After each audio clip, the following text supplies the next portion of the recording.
Hindi pa ako nagpa-nails. Alam niyo ba, nag-check ako ng nails dito. 2.5. 2.5 baht ha. Not pesos. So, i-convert nyo pa yun in pesos. Matibay pa naman siya.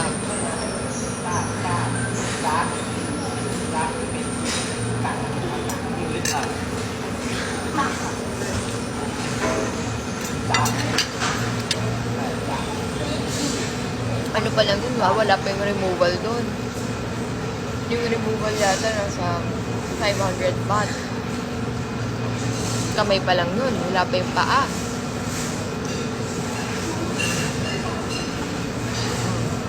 Kahit sino naman siguro, di ba? Pa-move on pa lang. Naka-move on na naman pala ako dun sa laundry. Pero hindi ko pa siya nakukuha.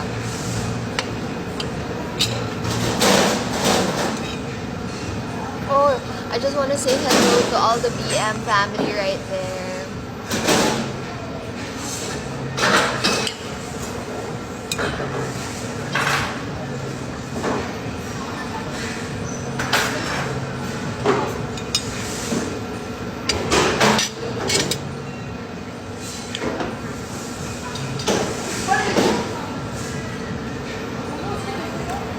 O, diba na-compute nyo?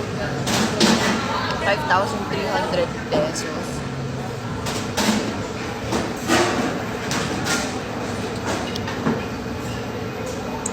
Isundo na lang talaga yan siya.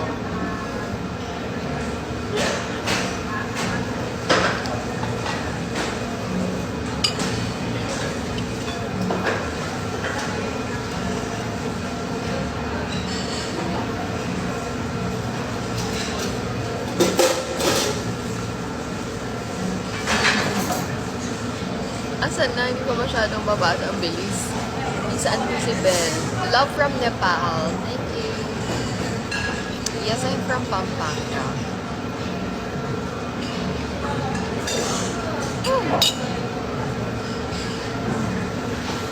Happy 1 million likes.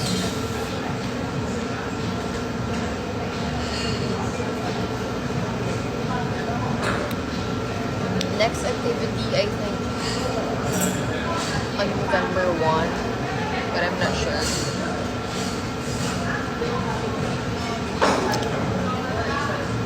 Maayong buntag sa mga friend ko dyan sa Cebu.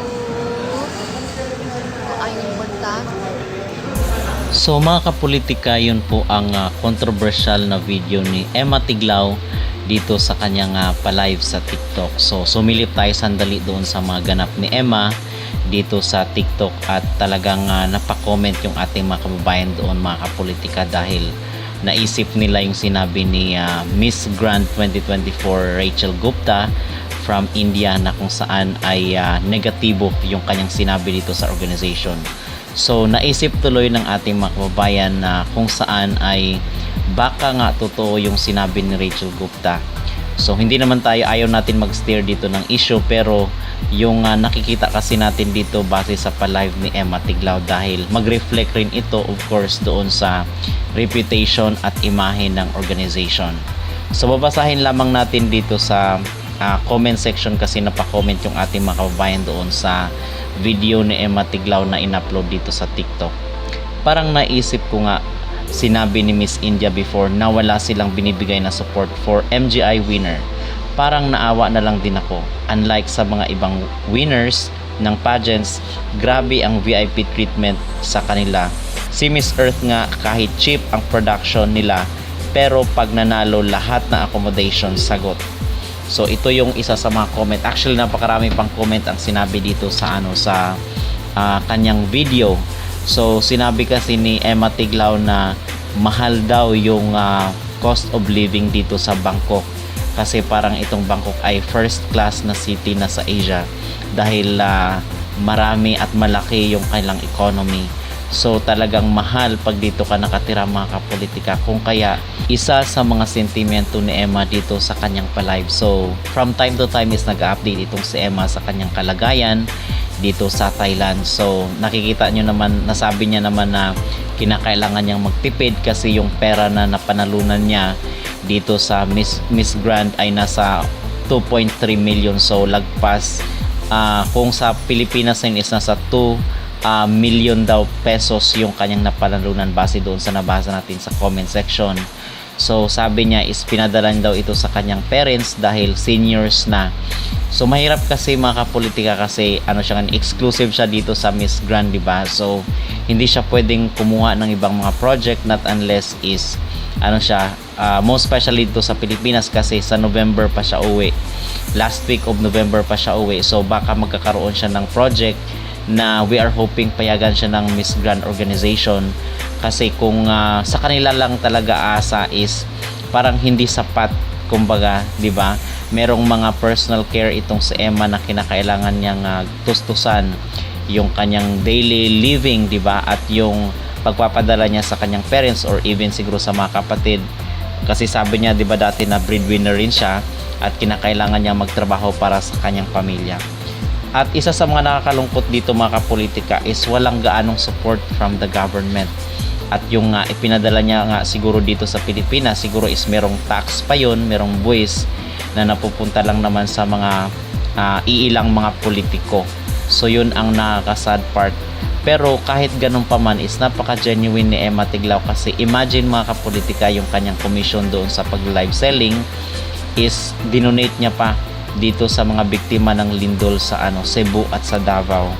So ito yung mga na inuulan ngayon ng komento dito sa social media kung kaya yung isa sa mga store daw ng iPhone dito sa Pampanga is nag-sponsor sa kanya ng iPhone. So wala pang update but later on kung meron ng balita is i-update ko po kayo mga kapolitika. Pero ngayon is medyo nakakaawa rin bakit ganito yung bakit ganito yung sistema nila at ganito yung mga nangyayari na we are expecting na kabaliktaran doon sa sinabi ni Miss India, pero ang iba sa mga Pinoy ay hindi talaga maiwasan mga kapolitika na balikan yung sinabi ni Miss India na kung saan ay yung support nga mula sa MGI at kinakailangan pang magpadala ng kanyang parents para sa kanyang panggastos. So yun ang hindi tayo nagja-judge dito pero base dito sa ating mga nakikita is nakakaawa itong si Emma Tiglao, yung sitwasyon niya na kung saan is 'di ba